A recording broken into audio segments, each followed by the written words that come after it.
Les hommes voient souvent, je ne dis pas toujours, mais la plupart du temps, la négociation comme un duel. Nous la transformons en danse collaborative, en construction de ponts.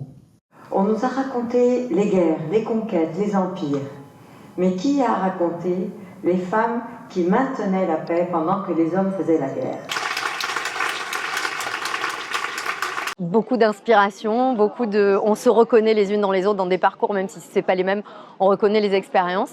Je suis fan aussi de Patricia Elias et son projet. Voilà, elle a signé sa pétition pour pas de paix sans les femmes. C'est très important que toute la France soit au courant, que l'Occitanie, que Montpellier soit au courant, que les femmes de Montpellier soient au courant, soient mobilisées pour les droits des femmes et particulièrement le fil rouge femmes et médias. Je suis avocate en droit international, donc à 17 ans à l'université, je me suis dit c'est à moi de changer ces lois et c'est à moi de lutter contre ces injustices-là.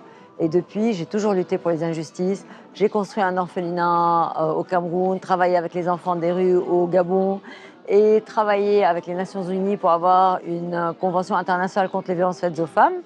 Et également, actuellement, mon combat, c'est pas de paix sans les femmes, no peace without women, de demander à ce que la résolution du Conseil de sécurité 1325 soit appliquée, qui dit femmes, paix et sécurité, qui dit que les femmes doivent être dans tous les processus de paix. Pourquoi? Parce que les recherches ont montré que quand vous avez des femmes dans les processus de paix, vous avez 35% plus de chances d'avoir une paix plus durable de 15 ans. Et aujourd'hui, ce que je demande à tout le monde, c'est d'aller sur mon LinkedIn, Patricia Elias, de signer la pétition « Pas de paix sans les femmes, no peace without women », parce que nous devons nous mobiliser pour l'avenir de l'humanité et pour avoir plus de femmes dans les processus de paix si on veut que les générations à venir aient un meilleur avenir.